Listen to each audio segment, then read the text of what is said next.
ఈరోజు ఒక మంచి విషయం గురించి మాట్లాడుకుందాం. ఓకే. ఏది టాపిక్ ఏంది? టాపిక్ ఏంటంటే కొన్ని రియల్ లైఫ్‌లో జరిగిన ఇన్సిడెంట్స్ గురించి మాట్లాడుకుందాం. ఓకే. ఏది నువ్వు చూసినాయా? నేను చూశాను. స్వయంగా చూసినయి అంటున్నాను. ఓకే. ఏందంటే ఈ రోజులలో బాధలు, కోపాలు, ద్వేష, ఈర్ష ఇవన్నీ చాలా మనిషికి చాలా పెరిగిపోతుంది. అవును. కానీ అక్కడనే చిక్కుకొని ఉండిపోతుంది. అవును. అందులో నుంచి బయటకి రాలేకపోతున్నాడు. కారణం ఏంటి అంటారు? అంటే రావచ్చా? రాకపోవచ్చా? లేకపోతే వాళ్ళు అందులోనే ఉండి నలిగిపోతున్నారు చాలామంది. అవును. వాస్తవం. దీని గురించి మీరేమైనా స్పష్టంగా చెప్పగలుగుతారా ఇంకా? ఓకే. నువ్వు అనేది నాకు అర్థమైంది. ఇప్పుడున్న వాళ్ళకి కూడా చాలా మందికి ఉపయోగపడే ప్రశ్న. అయితే నేనేమంటున్నానంటే ఓకే. ఇప్పుడు కోపం కావచ్చు, ద్వేష కావచ్చు, ప్రేమ కావచ్చు, సక్సెస్ కావచ్చు, ఫెయిల్యూర్ కావచ్చు, ఇంకా రకరకాలే మన జీవితంలో వస్తే పోతాయి అనే విషయాన్ని మనం తెలుసుకోవాలి. ఓకే. ఇప్పుడు నీకు కోపం వస్తుంది అంటే ఎందుకు వస్తుంది అని నువ్వు తెలుసుకోవాలి. కోపానికి రీజన్ లేకపోతే కోపపడ్డం కూడా వేస్టే. నీకు కోపం వచ్చింది, దానికి విలువ ఉందా తెలుసుకో, విషయం ఉందా తెలుసుకో. వట్టి కోపం పడితే దానికి నీ యొక్క విలువ పోతుంది, నీ యొక్క విలువైన విషయం పోతుంది. సో కోపాన్ని కూడా కంట్రోల్ చేసుకోగలగాలి, కోపాన్ని మూలం కూడా తెలుసుకోగలగాలి. ఇప్పుడు సక్సెస్ ఉంది లైఫ్లో. సక్సెస్ అంటే ప్రతి ఒక్కళ్ళు ఏమనుకుంటారంటే నేను ఒక అనుకున్నది అంటే 10th పాస్ అయితే సక్సెస్ అయినట్టే. అంటే దాని తర్వాత సక్సెస్ ఉండదా? ఇంకా తర్వాత నువ్వేం పని చేయవా? ఇంటర్లో పాస్ అయితే సక్సెస్ అయినట్టే అంటారు, ఉద్యోగం వస్తే సక్సెస్ అంటారు, ఇల్లు కట్టుకుంటే సక్సెస్ అంటారు. అంటే ప్రతి సక్సెస్ తర్వాత ఇంకా మన జీవితం ఉంది కదా. సో సక్సెస్ అనేది అనుభవించు, ఆస్వాదించు, అదే జీవితం యొక్క ముగింపు కాదు అని మనం తెలుసుకోవాలి.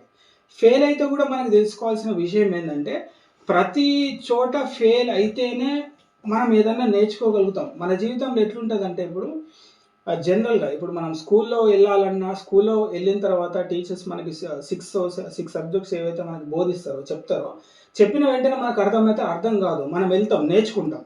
సో ఫస్ట్ స్టెప్ ఫెయిలే కదా. చెప్పంగానే నీకు అర్థం కావట్లంటే యు ఆర్ ఫెయిల్, తర్వాతనే అర్థమవుతుంది. So success path. సో నువ్వు ఫెయిల్యూర్ని అలా చూడాలి. సో ఇక్కడ ఫస్ట్ పాయింట్ ఏంటంటే అన్నీ వచ్చిపోయేటివే. సో కోపం కావచ్చు, ప్రేమ కావచ్చు. ప్రేమ అనేది ఈరోజు టెంపరీ అయిపోయింది. ట్రూ లవ్ నుంచి ఫేక్ లవ్గా మారుతుంది. ఎందుకంటే ఆర్టిఫిషియల్ మనుషులు తయారవుతున్నారు ఇక్కడ మన చుట్టూ. అంటే ఒక క్రియేటివిటీ నేచర్ని క్రియేట్ చేసుకుంటున్నారు. ఎట్లా అంటే ప్రేమలు అనేటివి అవసరంతో ముడిపడిపోతున్నాయి. ఓకే. ప్రేమలు అనేటివి ఎట్లయిపోయిందంటే ఎదుటి వాళ్ళ అవసరంలో బందీ అవుతుంది ప్రేమ. సో దానివల్ల మనకి ఏమవుతుందంటే అయ్యో ప్రేమ అని ప్రతి విషయానికి అర్థం తెలుసుకోవాలి, మూలం గమనించాలి. ఇప్పుడు లైఫ్లో నువ్వు ఉన్నావు, బాధ వచ్చింది నీకు, బాగా కుమిలిపోయేంత బాధ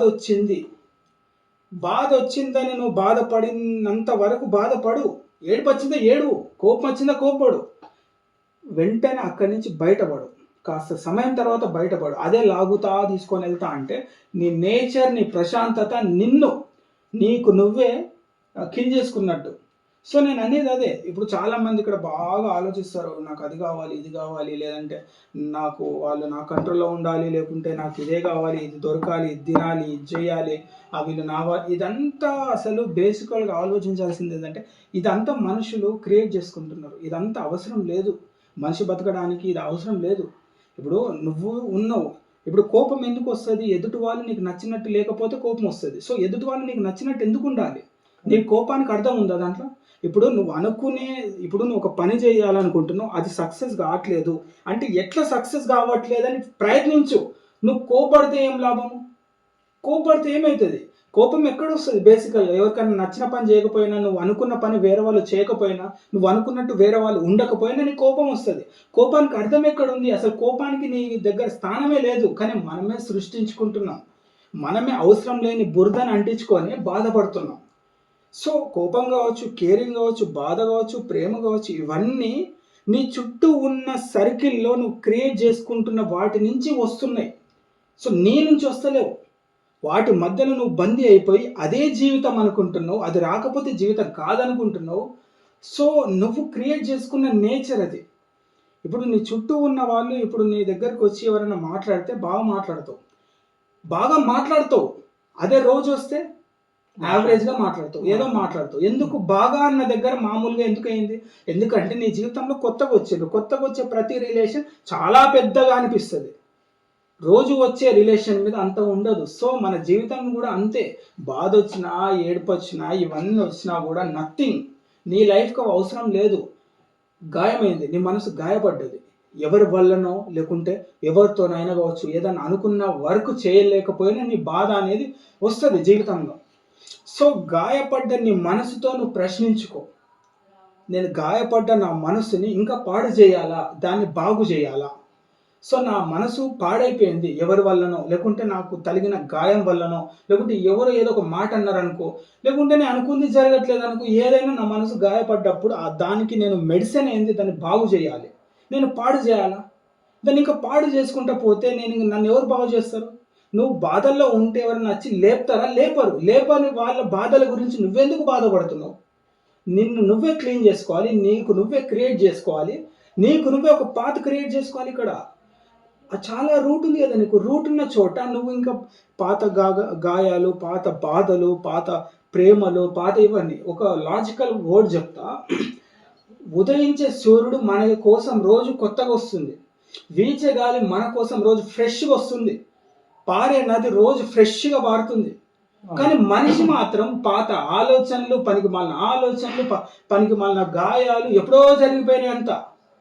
సో మనిషి మారాలంటే అది తీసేయాలి ఫస్ట్. ఎప్పుడో తీసేయి, ఇప్పుడేందని ఆలోచించు. ఎవరో తీసేయి, ఇప్పుడు నీతో ఎవరున్నారో ఆలోచించు. జరిగిపోయిన గాయాలను పక్కన పెట్టు, జరిగిపోయిన బాధల్ని పక్కన పెట్టు, జరిగిపోయిన కోపాలు, ఈర్ష్లు అన్నీ పక్కన పెట్టేసాయి. జీవితం మూలం తెలుసుకో. ప్రతి దానికి కోణం ఉంటుంది, దాని నుంచి బయటికి రా. కోపం వచ్చిందా అక్కడి నుంచి బయటికి రా, ప్రేమ వచ్చిందా అక్కడి నుంచి బయటికి రా, సక్సెస్ వచ్చిందా అక్కడికి నుంచి బయట. అన్నిటికీ ముందు ఇంకా చాలా ఉంది, ఇవన్నిటికీ ముగింపు లేదు, మొదలు ఇంకా చాలా ఉంది. అది తెలుసుకోవాలి. అది తెలుసుకుంటేనే ఫుల్ క్లియర్ ఉంటుంది. అర్థమైంది కదా?